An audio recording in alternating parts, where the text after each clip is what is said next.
ሰላም እንዴት ናችሁ? ይህ ስለ ማንቸስተር ዩናይትድ ብቻ የሚዘገብበት የማንቸስተር ዩናይትድ ኢትዮጵያ የዩቲዩብ ቻናል። ለዚህ ቻናል አዲስ ከሆናችሁ ሰብስክራይብ እያደረጋችሁ ቤተሰብ መሆናችሁን እንዳትረሱ። አዲስ ካልሆናችሁና ሰብስክራይብ ካደረጋችሁ ደግሞ ሼር በማድረግ ተደራሽነታችን እንዲሰፋ እንድታደርጉ እንጠይቃችኋለን። ዛሬም እንግዲህ በአዲስ ፕሮግራም ተገናኝተናል። በዛሬው ፕሮግራም ደግሞ ማንቸስተር ዩናይትድ በዩሮፓ ሊግ እንግዲህ ሁለተኛ ዙር የ16ቱ ጨዋታ የመልሱ ጨዋታ እንግዲህ በኦልድ ትራፎርድ ያደረገውን ጨዋታ 4-1 በሆነ ውጤት ማሸነፍ ችሏል። ስለዚህ ጨዋታ መነሳት ያለባቸውን ፖይንቶች እያነሳን አብረን የምንቆይ ይሆናል። እስከ ፕሮግራማችን ፍጻሜ ድረስ አብራችሁ እንድትቆዩ ተጋብዛችኋል። ማንቸስተር ዩናይትድ እንግዲህ በመጀመሪያው ዙር ጨዋታ ላይ ወደ ስፔን ተጉዞ በዛ በሳን ሰባስቲያን እንግዲህ በሪያል ሶሴዳድ ስታዲየም ያደረገውን የመጀመሪያ ዙር ጨዋታ 1-1 በሆነ አቻ ውጤት ነበረ ጨርሶ ወደ ኦልድ ትራፎርድ ተመልሶ የነበሩ። ስለዛም ጨዋታ ሲነሱ የነበሩት ሀሳቦች መካከል ለምሳሌ ማንቸስተር ዩናይትድ ያንን ጨዋታ ማሸነፍ ይችል ነበር የሚለው ሀሳብ በብዛት ሲነሳ የነበረና ብዙዎች ሲስማሙበት የነበረ ነገር ነበር። ምክንያቱም ማንቸስተር ዩናይትድ ሙሉ በሙሉ ዶሚኔት አድርጎ ነበረ። በተለይም ደግሞ የፔናልቲ እስኪሰጥበት ድረስ ማንቸስተር ዩናይትድ ብሩኖ ፈርናንዴስ በእጁ ነክቷል በሚል ፔናልቲ እስኪሰጥ ድረስ ዩናይትድ በጣም አስደናቂ ፐርፎርማንስን ነበረ ሲያሳይ የነበረው። ከዛም አንጻር እንግዲህ ጎሎችን መደጋገም ወይም ደግሞ መጨማመር ነበረበት የሚሉ ብዙ ሀሳቦች ሲነሱ ነበረ። ሆኖም ግን ማንቸስተር ዩናይትድ ያንን ዶሚናንስ እንግዲህ መጠበቅ ሳይችል ቀርቶ 1-1 በሆነ ውጤት ብቻ ተለያይቶ ተመልሷል። እንግዲህ ከሜዳ ውጭ ካለው ጨዋታ አንጻር ወይም ደግሞ በአውሮፓ የሚደረግ የትኛውም ከሜዳ ውጭ የሚደረግ ጨዋታ ያለ ሽንፈት የሚጠናቀቅ ከሆነ ሁልጊዜ እንደ ትልቅ ድል ነው የሚታሰቡ። በፊት ቢሆን ኖሮ ይሄ ከሜዳ ውጭ ባገባ የሚለው አድቫንቴጅ በነበረበት ሰዓት ላይ አንድ ጎል ማስቆጠር ትልቅ ዋጋ ነበረው። በተለይ አሁን ማንቸስተር ዩናይትድ 1-1 በሆናቸው ውጤት ጨርሶ ነው ወደ ኦልድ ትራፎርድ እየተመለሰውና 1-1 ማለት በሌላ አማርኛ 2-1 እንደማለት ነው። በሜዳው በደንብ ወጥሮ 0-0 በሆናቸው ውጤት ቢያጠናቅቅ ራሱ ማለፍ የሚችልበት እድል ስለነበረ ጥሩ የሚባል ውጤት ተብሎ ይታሰባል።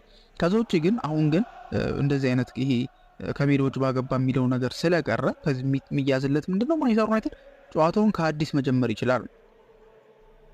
ማለትም ከዜሮ መጀመር ይችላሉ። ምንም ነገር እንዳልተፈጠረ ከአዲስ ነገሮችን ጀምሮ ማድረግ ይችላል በሚለው አንግል ስለሆነ የሚታየው ከዛ አንጻር ውጤቱ መጥፎ ነው የሚባል ግን አልተባለም። እንደው መጥፎ ነው ያለ ሰው አልነበረም። ግን ደግሞ ማንቸስተር ዩናይትድ የተሻለ ማድረግ ይችል ነበረ፣ ማሸነፍ ይችል ነበር የሚሉ ድምጾች ግን ቀላል አልነበሩ።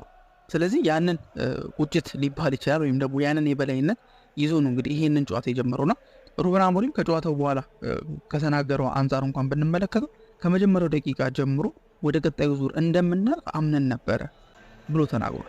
እንግዲህ እንዲያምኑ ያደረጓቸው የተለያዩ ሪዝኖች ሊኖሩ ይችላሉ። ግን ከነዛ መካከል ግን አንዱ በሳን ሰባስቲያን ያደረጉትን ጨዋታ በእንደዚህ አይነት ዶሚናንስ እንግዲህ ጨዋታውን ማጠናቀቃቸው ለዚህም ጨዋታ ትልቅ ስንቅ እንደሆናቸው መገመት ይቻላል። ለዛም ነው ሩበን አሞሪም ከመጀመሪያው ደቂቃ ጀምሮ እንደምናልፍ አምነን ነበር፣ ያንንም ደግሞ ሜዳ ላይ ስናሳይ ነበረ ብሎ ተናግሮ የነበረው ሰው። በእንደዚህ አይነት መልኩ እንግዲህ ማንቸስተር ዩናይትድ ተጫውቶ እንግዲህ 4-1 በሆነ ሰፊ ውጤት በደንብ ዘና ብሎ ነው ያለፈው ማለት ይቻላል። እንዲሁም ጎሉ ኦፍኮርስ ብዙ ነው፣ 4 ጎል ብዙ ነው። ግን ደግሞ ከፈጠራቸው ቻንሶች አንጻር ሲያደርግ ከነበረው ነገር አንጻር ተመልክተ ማንቸስተር ዩናይትድ ከዚህ በላይ ለማስቆጠር የሚችልበት አጋጣሚ ነበረ።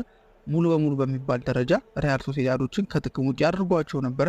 ሙሉ በሙሉ በልጧቸው ነበር። የሩበን አሞሪም ይዞ የገባው ታክቲክ እንግዲህ በሚገባ ዋቶት ነበረ። በተደጋጋሚ ጥቃቶች ሲሰነዘሩ ነበረ። አደገኛ የሆኑ አጫወት በማንቸስተር ዩናይትድ በኩል ተመልክተን ነበርና በአጠቃላይ የማንቸስተር ዩናይትድ የሩበን አሞሪም የጌም ፕላን የሰራበትና የሚፈልጉትን ውጤት ከሚፈለገው በላይ ያገኙበት ለማንቸስተር ዩናይትድ ድንቅ የሚባል ምሽት ሆኖ አልፏል ማለት ነው። በአጠቃላይ ማንቸስተር ዩናይትድ ጨዋታው እንግዲህ እንደተጀመረ መጀመሪያ ገና በ10ኛው ደቂቃ ላይ በፔናልቲ አማካኝነት ሪያል ሶሴዳዶች በኦያርዛባል አማካኝነት ጎል አስቆጥሮ ነበር። የባለፈው ጨዋታ ላይ ይህ ስፔናዊ ነበረ እንደዚሁ በፔናልቲ ጎል ማስቆጠር ችሎ የነበረው። አሁን ግን ልዩነቱ መጀመሪያ ላይ ጨዋታው ገና እንደተጀመረ በ10ኛው ደቂቃ ላይ የተሰጠ ፍጹም ቅጣት ምት ነበረ። ማቲያስ ዴሊክት ነበረ ፋውል ሰርቷል በሚል እንግዲህ ፔናልቲ ተሰጥቶ በ10ኛው ደቂቃ ላይ ማንቸስተር ዩናይትድ መመራት ጀመረ። ከዛ በኋላ ግን ጥሩነቱ ምንድን ነው ወይም ዩናይትድ ካደረጋቸው ትክክለኛ ነገሮች ወይም ደግሞ የጨዋታው ላይ ጌም ቼንጀር ከሚባሉት ነገሮች መካከል ምንድን ነው ተመርቶ ብዙ አልቆየም። በ10ኛው ደቂቃ ፔናልቲ ተሰጥቶበት 1-0 እየተመራ ቆየ። ከዛ በኋላ በ16ኛው ደቂቃ ላይ መልሶ ፔናልቲ ያገኘና የማንቸስተር ዩናይትዱ አምበል ብሩኖ ፈርናንዴስ ፔናልቲውን አስቆጥሮ 1-1 በሆናቸው ውጤት ሆነ። ከዛ በኋላ ከረፍት እንደተመለሱ ወዲያው በ50ኛው ደቂቃ ላይ ማንቸስተር ዩናይትድ እስከዚህኛው ደቂቃ ድረስ በደንብ ጥረት እያደረጉ ነበረ። ተጋጣሚ ላይ ጫና ለማሳደር በጣም እየጣሩ በነበሩበት ሰዓት ላይ በ50ኛው ደቂቃ ላይ ደግሞ እንደዚሁ ጎል አስቆጥሮ ሌላ ፔናልቲ ተገኘና ያንን ፔናልቲ እንግዲህ ብሩኖ ፈርናንዴዝ አስቆጥሮ እንደዚሁ 2-1 በሆነ ውጤት ማንቸስተር ዩናይትድ መምራት ጀምሮ ነበር። ከዛ በኋላ እንደዚሁ በፓትሪክ ዶርጉ ላይ የተሰራ አንድ ጥፋት ነበርና ያም ጥፋት እንግዲህ ፔናልቲ ያሰጣል በሚል ፔናልቲ ለማንቸስተር ዩናይትድ ተሰጥቶ ነበረ። በኋላም ግን ቫር ሪቪው ካደረገው በኋላ ፔናልቲ እንደማያሰጥ አረጋገጠና ብሩኖ ፈርናንዴዝ በፔናልቲ ሃትሪክ ሊሰራ የሚችልበትን እድል አጥቶ ነበረ። ግን ደግሞ ከጥቂት ደቂቃዎች በኋላ በ87ኛው ደቂቃ ላይ ብሩኖ ፈርናንዴዝ በአስደናቂ ሁኔታ ከአሌሃንድሮ ጋርናቾ የተሻገረለትን ኳስ ወደ ግብነት በመቀየር ሃትሪኩን አጠናቆ እንግዲህ ማንቸስተር ዩናይትድ 3-1 በሆነ ውጤት እንዲመራ የጨዋታውንም ማብቃት በይፋ ያበሰረች ጎል አስቆጥሮ ለራሱ ሶስተኛውን ለማንቸስተር ዩናይትድም ሶስተኛውን ጎል አስቆጥሮ እንግዲህ ብሩኖ ፈርናንዴዝ ማንቸስተር ዩናይትድ 3-1 እንዲመራ ማድረግ ችሎ ነበር። ከዛ በኋላ ደግሞ 90+1 ላይ ደግሞ ዲያጎ ዳሎ እንግዲህ ራስሙስ ሆይሉንድ በአስደናቂ ሁኔታ ያሻገረለትን ኳስ በመጠቀም እንግዲህ 90+1 ላይ ጎል አስቆጥሮ ማንቸስተር ዩናይትድ 4-1 በሆነ ውጤት ጨዋታው እንዲያጠናቀቅ በድምሩ ደግሞ 5-2 በሆነ ውጤት ጨዋታው እንዲጠናቀቅ ማድረግ ችሎ ነበር። ብሩኖ ፈርናንዴዝ መጀመሪያ ላይ 4-2 እንዲሆን አድርጎ ነበረ ድምር ውጤቱ ማለት ነው። ከዛ በኋላ ደግሞ ዲያጎ ዳሎ ሲያስቆጥር 5-2 በሆነ ውጤት እንግዲህ ማንቸስተር ዩናይትድ ሙሉ በሙሉ በሚባል ደረጃ ዶሚኔት አድርጎ ጨዋታውን ጨርሷል ማለት ነው። ቁጥራዊ መረጃዎችን ብንመለከት ማንቸስተር ዩናይትድ ምን ያህል ዶሚኔት አድርጎ እንደነበረ በግልጽ ያሳየናል ብዬ አስባለሁና ከቁጥራዊ መረጃዎቹ ተነስተን እንግዲህ ምን ያህል ማንቸስተር ዩናይትድ ዶሚኔት ሲያደርግ እንደነበር ለመመልከት ያህል ለምሳሌ ቦል ፖሴሽን በሚለው ኳስን መቆጣጠር በሚለው ከተመለከተ ማንቸስተር ዩናይትድ 60% የኳስ ቁጥጥርን ሲይዝ ሪያል ሶሲዳድ ደግሞ 40% ብቻ የኳስ ቁጥጥርን ይዞ ነበር። ሌላኛው ደግሞ ኤክስፔክትድ ጎል ወይም ደግሞ ኤክስጂ በሚለው ሜትሪክ ከተመለከትን ሪያል ሶሲዳድ 1.05 ኤክስጂ ያስመዘገቡት፣ ማንቸስተር ዩናይትድ ደግሞ 4.02 ማለት ነው። ሶ ማንቸስተር ዩናይትድ እንደውም ያገኘውን አጋጣሚ ወደ ግብነት ከመቀየር አንጻር በሚለው ከተመለከትን ኤክስፔክትድ ጎሉ 4 ነው። ሶ 4 ኤክስፔክትድ ጎል ኖሮት እንግዲህ ያስቆጠረው ጎል 4 ነውና ያገኘውን አጋጣሚ ወይም ደግሞ መግባት የነበረበት መቆጠር የነበረበትን ኳስ እንግዲህ እንዳስቆጠረ ማንቸስተር ዩናይትድ መቁጠር ይቻላል። ቢግ ቻንስ በሚለውም ከተመለከትን ሪያል ሶሲዳዶች አንድ ቢግ ቻንስ ብቻ ነው ክሬት ያደረጉት በሙሉ 90 ደቂቃ። ማንቸስተር ዩናይትድ ደግሞ 4 ቢግ ቻንሶችን ክሬት ማድረግ ችሎ ነበረ። ቶታል ሹት በሚለውም ስንመለከት ማንቸስተር ዩናይትድ 25 ሹቶችን በሪያል ሶሲዳድ ላይ አዝንቦ ነበረ። ሪያል ሶሲዳድ በአንጻሩ ደግሞ 8 ሹቶችን አጠቃላይ ኦን ታርጌትም ኦፍ ታርጌትም ማለት ነውና ማንቸስተር ዩናይትድ 25 መጥቷል፣ ሪያል ሶሲዳዶች ደግሞ 8 መጥተዋል። ሶ እነዚህን እንኳን ከላይ ያሉትን ብቻ ብንመለከት ምን ያህል ማንቸስተር ዩናይትድ ቀጥቅጦ እንደነበረ ምን ያህል ዶሚኔት አድርጎ እንደነበረ የሚያሳየ ነው። ጎልኪፐር ሴቭ በሚለውን ከተመለከተን ሶሲዳዶች 6 የጎልኪፐር ሴቭን ማስመዝገብ ሲችሉ ማንቸስተር ዩናይትድ በሙሉ 90 ደቂቃ 2 የጎልኪፐር ሴቭ ብቻ ነበር ያስመዘገቡና ኦናና ጠፍቶ ነበር የዋለው ማለት ይቻላል። ሲታይ አልነበረም።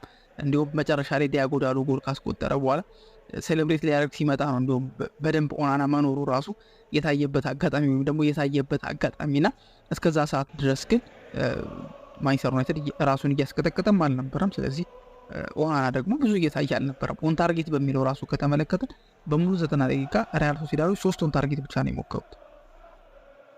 ማንቸስተር ዩናይትድ በአንጻሩ ደግሞ 10 ኦን ታርጌቶችን ማስመዝገብ ችሏል። ሶ እነዚህን ነገሮች ስንመለከት በቦክስ ውስጥ ገብቶ እንግዲህ ሹት ባረገን በሚለው ስንመለከት ዩናይትድ 16 ሹቶችን አድርጓል፣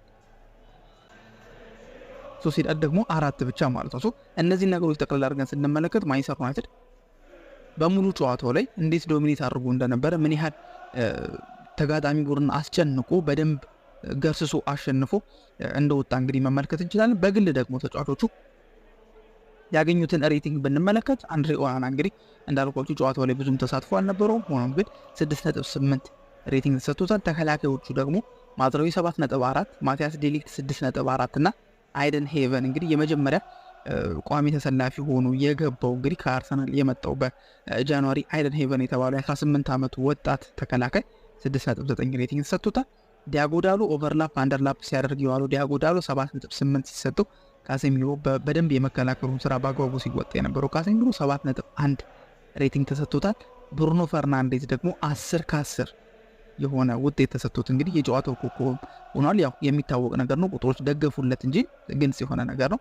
ሌላኛው ደግሞ ትልቅ ሬት ያገኙ ተጫዋች ፓትሪክ ዶርጉ ነው። ዶርጉም እንደዚሁ 8.0 ሬቲንግ ያገኘ ተጫዋች ነው። አሌሃንድሮ ጋርናቾ 7.2፣ ጆሹዋ ዝርክዚ 7.8 እና ራስሙስ ሆይሉንድ ደግሞ 7.8 ሬቲንግ ማግኘት የቻሉ የማንቸስተር ዩናይትድ ተጫዋቾች ናቸው። በአጠቃላይ ከተመለከትነው ሁሉም ተጫዋቾች በሚባል ደረጃ ምርጥ የሚባል ፐርፎርማንስን ነበር ሲያሳዩ የነበሩት። ራስሙስ ሆይሉንድ ራሱ ጎል አላስቆጠረም፣ ግን ደግሞ አሲስት አድርጓል።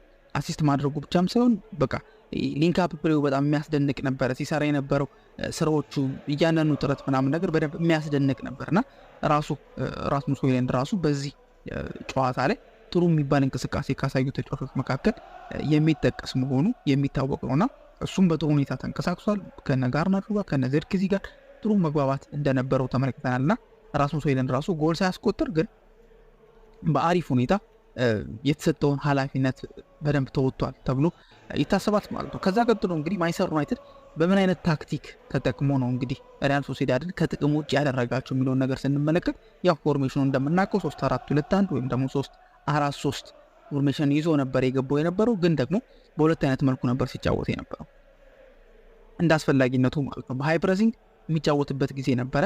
ከዛ በኋላ ደግሞ በኩዊክ ትራንዚሽኖችም የሚጫወትበት ጊዜ ነበረ። ሶ በደንብ ፎከስ አድርጎ ሲሰራበት የነበረው ምንድነው በሃይ ፕሬሲንግ እና ከዛ በኋላ በኩዊክ ትራንዚሽኖች ነው። ሃይ ፕሬስ በሚያደርግበት ሰዓት ላይ እንደነ ራስሙስ ሆይሉንድ የመሳሰሉት እንደነ ጋርናቾ የመሳሰሉት ፈጣን ተጫዋቾች በሚያስፈልግበት ሰዓት ሁሌ አልነበረም ሃይሊ ፕሬስ ያደርጉ የነበሩ፣ ግን ፕሬስ በሚያደርጉበት ሰዓት ላይ በደንብ እየተሯሯጡ ተጠግተው ማስጨነቅ ይችሉበታል። ከዛ ደግሞ ማንቸስተር ዩናይትድ ደግሞ ከማጥቃት ወደ መከላከል ከመከላከል ወደ ማጥቃት የሚያደርጋቸው ትራንዚሽኖችም ደግሞ ፈጠን ባለመልኩ በረጃጅም ኳሶች ሊሆን ይችላል፣ በመሬት ለመሬት የሚሆኑ ሎክሮሶች ሊሆን ይችላል። ማንቸስተር ዩናይትድ በኩዊክ ትራንዚሽኖች ከአንዱ አቅጣጫ ወይም ደግሞ ከአንድ የጨዋታ ስታይል ወደ ሌላ ጨዋታ ስታይል እየተገለበጠ ሲጫወት ተመልክተነው ነበር። በእንደዚህ አይነት መልኩ እንግዲህ በሃይ ፕሬሲንግ እና በኩዊክ ትራንዚሽኖች እየተጫወተ የሪያል ሶሲዳድን ቢልድ-አፕ ፕሌይ ሲያበራሽ ነበረ። እንደዚሁም ደግሞ ስህተቶችን እንዲሰሩ ያደርጓቸው የነበረበትን ሁኔታ ተመልክተናል። በዛም አይነት መልኩ የተለያዩ የግብ አጋጣሚዎችን ለመፍጠር ወይም ደግሞ ክሬት ለማድረግ በተደጋጋሚ ጥረት ሲያደርጉ ተመልክተናቸዋልና በዋናነት ኢምፋሳይዝ ሲያደርጉ የነበረው በሃይ ፕሬሲንግ እና በኩዊክ ትራንዚሽን ነበር።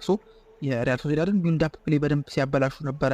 ኢረር እንዲሰሩም ደግሞ እያደረጓቸው የራሳቸውን አድቫንቴጅ ለመውሰድ ጥረት ሲያደርጉ ነበረ። ከዛ ውጭም ደግሞ የሚድፊልድ ዶሚናንስን በዚህ ጨዋታ ላይ ተመልክተናል። እንግዲህ እንደተመለከት ነው መሀል ላይ ካዜሚሮ እና ብሩኖ ፈርናንዴዝ ናቸው የተሰለፉትና የካዜሚሮ በተለይ መኖር እዛ ቦታ ላይ ያለውን ስቴቢሊቲ ወይም ደግሞ መረጋጋትን ፈጥሯል ማለት ይቻላል። በመከላከሉ ነገር በደንብ ቀጥ አድርጎ ነበር ሲይዝ የነበረው። ተከላካዩን ከአማካኙ ጋር ወይም ደግሞ ተከላካዩን ከአስር ቁጥሮቹ ጋር ያለው የሊንክ የማድረግም ችሎታ በጣም በአሪፍ ሁኔታ ነበር ሲወጣ የነበረው። ይሄ ደግሞ ምን አድርጓል? ብሩኖ ፈርናንዴዝ የመከላከሉን ነገር ትቶ ወይም ደግሞ ሀሳቡን ትቶ ሙሉ በሙሉ በሚባል ደረጃ ማጥቃቱ ላይ ትኩረት እንዲያደርግ አድርጎታል።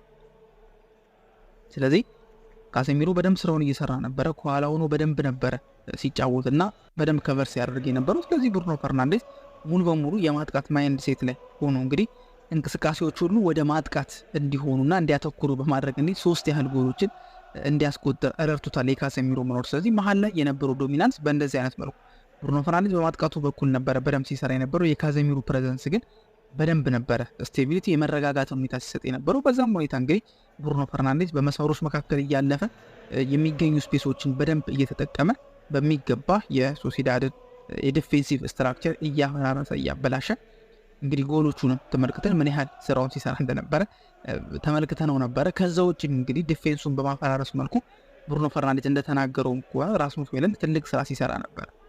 ሶቹን ወደ ራሱ በመሰብሰብ አሲስት ማድረግም ራሱን የቻለው ሆኖ እኛ ስናየው የነበሩት የሚገራርሙ ስራዎችን ሲሰራ ነበር ብሎ ተናግሯል። ከዚህ በፊት ሩበን አሞሪም ይሄን ተናግሮ ነበረ። ጆሹዋ ዘርክዚ ላስቆጠረው ጎል የራስሙስ ሆይሉንድ ፖዚሽናል ፕሌይ ምን ያህል ምርጥ እንደነበረ በሪፕሌይ ለሁሉም ተጫዋቾች አሳይቻቸው ነበር ብሎ ተናግሯል። ብሩኖም የደገመው ይሄን ነውና ዲፌንሱን እንግዲህ በማፈራረስ መልኩ በእንደዚህ አይነት መልኩ ሲጫወት ነበር። ሌላኛው የማንቸስተር ዩናይትድ ጠንካራ ጎን የነበረው ደግሞ ዊንግ ባኮቹ ናቸው። እንግዲህ ዊንግ ባክ ሲባል ያው ዲያጎ ዳሎ ዊንግ ባክ አልነበረም፣ ግን ሲጫወት የነበረው በዊንግ ባክነት ስለነበረ ከፓትሪክ ዶርጉ ጋር በዊንግ ባክነት ነው የሚጠቀሱት። ዲያጎ ዳሎ እና ፓትሪክ ዶርጉ ሩበን አሞሪም በሚፈልገው መልኩ የቡድን ስፋቱ የሜዳውን በደንብ በቃ ሰፋ አድርጎ ለመጫወት በደንብ ነበረ ሲረዳቸው የነበሩ። ያም በሚያደርጉበት ሰዓት ላይ ምንድነው የሚጠቅማቸው? የሶሲዳድን ዲፌንስ ወይም ደግሞ የመከላከል ስትራክቸር ይለጥጡትና ከዛ በኋላ ዲፌንሱ በሚለጥጥበት ሰዓት ላይ መሀል ላይ መንገዶች ይገኛሉ ማለት ነው። መሀል ላይ መንገዶች በሚገኙበት ሰዓት ላይ አጥቂዎች በደንብ እዛ ቦታ ላይ እየተመላለሱ ችግሮችን ለመፍጠር ጥረት ሲያደርጉ ተመልክተናቸው። ለምሳሌ ዲያጎ ዳሎ ያስቆጠረውን 4ኛ ጎል ከተመለከትን የሱን ኦቨርላፒንግ የተመለከትንበት ሲቹዌሽን እናያለን። በእንደዚህ አይነት መልኩ ፓትሪክ ዶርጉን በተደጋጋሚ ጥረቶችን ሲያደርግ ታርጌቶችን ሲሞክር ነበረ፣ ክሮስ ለማድረግ ሲሞክር ነበር፣ ሎ ክሮስ ለማድረግ ሲሞክር ነበርና እንግዲህ ይህ ሲስተም 3-4-3 ሲስተም እንግዲህ ዊንግ ባኮች ምን ያህል ቁልፍ እንደሆነ የሚታወቅ ነው። ሁለቱ ዊንግ ባኮች ዳሎና ፓትሪክ ዶርጉ ጥሩ የሚባል ምሽት በማሳለፋቸው ምክንያት የማንቸስተር ዩናይትድ ሌላ ጥንካሬ ወይም ደግሞ ጠንካራ ጎን ሆነው ብቅ ብሏል ማለት ነው። ከዛ ውጪ እንግዲህ ስለ ሃትሪክ ጀግና ወይም ደግሞ ስለ ሃትሪክ ሂሮ ብሩኖ ፈርናንዴዝ ጥቂት መባል አለበት ብዬ አስባለሁ። ብሩኖ ፈርናንዴዝ እንግዲህ በዚህኛው ጨዋታ ላይ አዲስ ሪከርድ አስመዝግቧል በዩሮፓ ሊጉ ማለት ነው። በዩሮፓ ሊጉ ላይ አንድ ተጫዋች እንግዲህ በዛ በዩሮፓ ሊግ ሂስትሪ እንግዲህ ብሩኖ ፈርናንዴዝ 9 ፔናልቲዎችን በዩሮፓ ሊግ ብቻ ማስመዝገብ ችሎ ሪከርዱን በእጁ አስገብቷል። ይሄ ብቻ አይደለም ደግሞ 41 የግብ ተሳትፎ ማለትም 24 ጎሎችና 17 አሲስቶችን በማስመዝገብ በየትኛውም የዩሮፓ ሊግ ተጫዋች ታሪክ የመጀመሪያውና ብቸኛው ተጫዋች እንዲሆን አድርጎታል። ብሩኖ ፈርናንዴዝ እንግዲህ የሚወቀሰውም እሱ ነው። የሚወቀሰውም ማለት በእርግጥ የትኛውም ጤነኛ ሰው ብሩኖ ፈርናንዴዝ ቢወቅሰው ራሱ የቡድኑን ግልጋሎት ለቡድኑ እየሰጠው ያለውን በቃ ይሄ መጋደል ለቡድኑ እየሰጠው ሁሌ አቬሌብል ነው፣ ሁሌ ለቡድኑ ማድረግ የሚችለውን ነገር እያደረገ መሆኑን የሚክድ የለም ከሮይ ኪን ውጪ ማለት ነው። ግን ቢሆንም ግን ከዚህ በላይ ነው የሚጠበቅበት የተባለ ሲተች የነበረ ተጫዋች ነው። በዛም አለ በዚህ ግን በተከታታይ ጨዋታዎች ግን ምናልባትም ማንቸስተር ዩናይትድ ብሩኖ ባይኖረው የት ሊደርስ እንደሚችል የብዙዎች ጥያቄ ነው። እንግዲህ ሁሌ ያለውን ይሰጣል፣ ሁሌ በቃ ከቡድን ጋር ያለው ነገር እንዳለ ሆኖ በግሉ የሚፈጥራቸውም ነገሮች በጣም አስደናቂ ነገሮች ናቸው። በዚህኛውም ጨዋታ ላይ የተመለከተው እንግዲህ 10 ከ10 የሆነ ፐርፎርማንስ ያሳዩ የአምበል ፐርፎርማንስን ነው ያሳየ የነበረውና ለሌሎችም ተጫዋቾች መነቃካትን የፈጠረበት ሁኔታ፣ ለሌሎች ተጫዋቾችም መተማመንን የፈጠረበት ሁኔታ እንግዲህ በተግባር የሚመራ አምበል እንዲያስብለው አድርጓል ማለት ነው። ስለዚህ ለብሩኖ ፈርናንዴዝ በተለይ በጣም የተለየ ምሽት ነው ተብሎ ይታሰባል። ጆሹዋ ዘርክዚ ሲጫወት የነበረበትን መንገድ በጣም አስደናቂ ነበረ። ድሪብል ሲያደርግ፣ ኳስ ፓስ ሲያደርግ፣ እንደዚሁ ቀይ የተሰጠችውን ኳስ ለምሳሌ ከተመለከትን ፓትሪክ ዶርጉ ላይ የተሰራው ጥፋት ማለት ነውና በምን አይነት መልኩ ለፓትሪክ ዶርጉ እንዳሳለፈለት ስንመለከት ይሄ ልጅ ምን ያህል ታለንት ያለው ተጫዋች እንደሆነ ማየት ይቻላል። ብቻ ችግሩ ምንድነው? ዘርክዚ ረጃጅም ቦታዎች ከቨር ማድረግ ነው የማይችለው እንጂ በተወሰኑ ስፔሶች ላይ የሚሰራቸው ስራዎች በጣም አስደናቂ ናቸው። ምርጥ የሚባል ፐርፎርማንስ ያሳየው ራሱ ሆይሉንድ ቢሆን ምንም እንኳን ጎል ባያስቆጥርም አሲስት ማድረግ ችሏል። ግን አሲስቱ ብቻም ሳይሆን የነበረውም ደግሞ አጠቃላይ እንቅስቃሴ በጣም አስደናቂ ነበረ። ተጫዋቾችም ደግሞ እሱ ጎል እንዲያስቆጥር ሲያደርጉ የነበረው ጥረት በጣም ደስ የሚያሰኝና ምናልባትም ይሄ ልጅ ጎል የማግኘቱ ጊዜ በጣም ሩቅ እንዳልሆነ ምክንያቱም በእንደዚህ አይነት መልኩ የሚረዱት ከሆነ በእንደዚህ አይነት መልኩ እሱን የሚፈልጉት ከሆነ ጎል እንዲያስቆጥር ቀጣይ ጨዋታዎች ላይ ጎል አስቆጥሮ ኮንፊደንሱን የሚመልስበት ትልቅ አጋጣሚ እንዳለ እናውቃለን። በተለይም ግን ለዲያጎ ዳሎ የሰጠው ኳስ የመጨረሻው ደቂቃ ኳስ በሚገርም ሁኔታ ድሪብል አድርጎ በቄንጥ አልፎ ተጫዋቾችን ነው እንግዲህ ለዲያጎ ዳሎ አቀብሎት እንግዲህ ዲያጎ ዳሎ እንዲያስቆጥር የሆነው። ስለዚህ በአጠቃላይ ራስሙስ ሆይሉንድ አሪፍ የሚባል ፐርፎርማንስ ያሳየበት ጎል ማስቆጠር ብቻ ነው የቀረው እንጂ ምርጥ የሚባል ጊዜ እንዳሳለፈ የሚታወቅ ነው። ቀጣይ በሚመጡ ጨዋታዎች ላይ እንግዲህ በምን አይነት መልኩ ይህን ነገር ያስቀጥለዋል የሚለው የሚያጓጓ ነገር ይሆናል ማለት ነው። እናንተ ስለዚህ ጨዋታ የምታስቡት ነገር ምንድን ነው የሚለውን ነገር በኮሜንት ሴክሽን ላይ እንድታስቀምጡልን እንጠይቃችኋለን። እኛ ለዚህ ጨዋታ ያዘጋጀ ነው እንግዲህ የድህረ ጨዋታ ዳሰሳ በዚህ መልኩ አብቅቷል። በቀጣይ ፕሮግራም እስከምንገናኝ ድረስ ላይክ፣ ሼር፣ ኮሜንት፣ ሰብስክራይብ ማድረጋችሁ እንዳትረሱ። መልካም ጊዜ ይሆንላችሁ።